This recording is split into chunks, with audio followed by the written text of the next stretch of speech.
ಕಳೆದ ಯುಗಾದಿ ಅಮಾವಾಸ್ಯೆಯ ದಿನ ಗ್ರಾಮೀಣ ಪೊಲೀಸ್ ಠಾಣಾ ವ್ಯಾಪ್ತಿಯಲ್ಲಿ ರುಂಡ ಹಾಗೂ ಹುಬ್ಬಳ್ಳಿ ಕೇಶವಪುರ ಪೊಲೀಸ್ ಠಾಣೆಯಲ್ಲಿ ಮುಂಡ ಮತ್ತು ಕೈಕಾಲುಗಳನ್ನು ಪೀಸ್ ಮಾಡಿ ಯಾರೋ ಹಂತಕರು ದೇಹವನ್ನು ಬಿಸಾಡಿ ಹೋಗಿದ್ರು.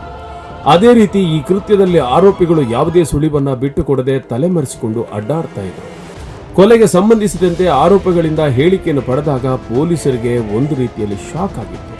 ಯಾಕೆಂದ್ರೆ ನಿಯಾಜ್ ಪ್ರೀತಿಸುತ್ತಿದ್ದ ಯುವತಿಯ ಅಣ್ಣನನ್ನೇ ಆರೋಪಿ ತನ್ನ ಸಹಚರರಾದ ತೌಸೀಫ್, ಅಲ್ತಾಫ್ ಹಾಗೂ ಅಮಾನ್ ಎಂಬುವರೊಂದಿಗೆ ಸೇರಿ ಭೀಕರವಾಗಿ ಕೊಲೆ ಮಾಡಿದ್ದ.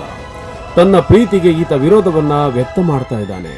ಈ ಹಿನ್ನೆಲೆಯಲ್ಲಿ ಇವನ ಕಾಟಕ್ಕೆ ಬೇಯಿಸುತ್ತು ಎಣ್ಣೆ ಹೊಡೆಯೋ ನೆಪದಲ್ಲಿ ಆತನನ್ನ ಹೊರವಲಯದಲ್ಲಿ ಕರ್ಕೊಂಡೋಗಿ ಉಸಿರುಗಟ್ಟಿ ಸಾಯಿಸಿ ಎಸೆದು ಬರ್ತಾರೆ.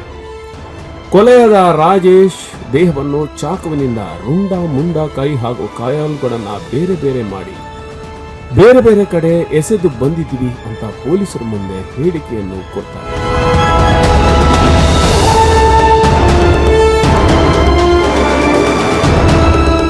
ರಾಕೇಶ್ ಕಾಟ್ವೆ ತಂಗಿ ಹೊಡೆಯುತ್ತಾರೆ, ಶನಾಯ ಕಾಟ್ವೆ ಅಂತ.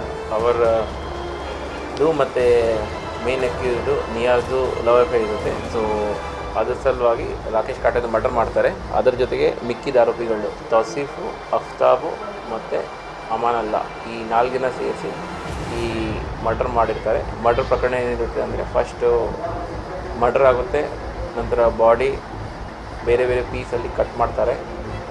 ರುಂಡು ಬೇರೆ, ಮುಂಡು ಬೇರೆ, ಕೈ 2 ಬೇರೆ, ಕಾಲು ಬೇರೆ, ಮತ್ತು ಅದು ಪ್ಯಾಕ್ ಮಾಡಿ ಒಂದು ಕಡೆ ಸುಟ್ಟಾಕ್ತಾರೆ. ಸುಟ್ಟಾಕಿದ ನಂತರ ಮುಂಡು ಬೇರೆ ಕಡೆ ಬಿಸಾಕ್ತಾರೆ, ರುಂಡು ಬೇರೆ ಕಡೆ ಬಿಸಾಕ್ತಾರೆ. ರುಂಡು ನಮ್ಮಲ್ಲಿ ಫಸ್ಟ್ ಸಿಗ್ತದೆ, ಅದಕ್ಕೆ ನಾವು ಫಸ್ಟ್ FIR ರಿಜಿಸ್ಟರ್ ಮಾಡ್ತೀವಿ. ಮುಂಡು ಸಿಟಿಯಲ್ಲಿ ಸಿಗುತ್ತೆ, ಅದಕ್ಕೆ ಸಿಟಿಯಲ್ಲಿ ಸೆಪ್ರೇಟ್ FIR ಆಗುತ್ತೆ. ಸೊ ನಮ್ಮ ಜಿಲ್ಲೆಯಿಂದ ನಾವು ಪ್ರಯತ್ನ ಮಾಡಿ ಇದರಲ್ಲಿ ಬೇರೆ ತಂಡಗಳನ್ನ ರಚನೆ ಮಾಡಿ, ಇದು ನಮ್ಮ DYSP ಸಂಕಡ್ ಮತ್ತು main investigating officer Ramesh Gokak ನೇತೃತ್ವದಲ್ಲಿ. ಸದ್ಯಕ್ಕೆ ಆರೋಪಿಗಳು ಕೃತ್ಯಕ್ಕೆ ಬಳಸಿದ್ದ ಕಾರು ಹಾಗೂ ಮಾರಕಾಸ್ತ್ರಗಳನ್ನು ವಶಪಡಿಸಿಕೊಂಡಿದ್ದಾರೆ ಪೊಲೀಸರು. ಅಷ್ಟೇ ಅಲ್ಲದೆ ನಿಯಾಜ್ ಪ್ರೀತಿ ಮಾಡುತ್ತಿದ್ದ ಯುವತಿ ಕೂಡ ಚಿತ್ರನಟಿಯಾಗಿದ್ದು ಈಗಾಗಲೇ 4 ಚಲನಚಿತ್ರಗಳಲ್ಲಿ ನಟನೆ ಮಾಡಿದ್ದಾಳೆ. ಮೊನ್ನೆ ಅಷ್ಟೇ ಛೋಟಾ ಮುಂಬೈ ಅನ್ನೋ ಚಿತ್ರದಲ್ಲಿ ಕೂಡ ಈಕೆ ನಾಯಕಿ ನಟಿಯಾಗಿ ಅಭಿನಯನ ಮಾಡಿದ್ದಾಳೆ.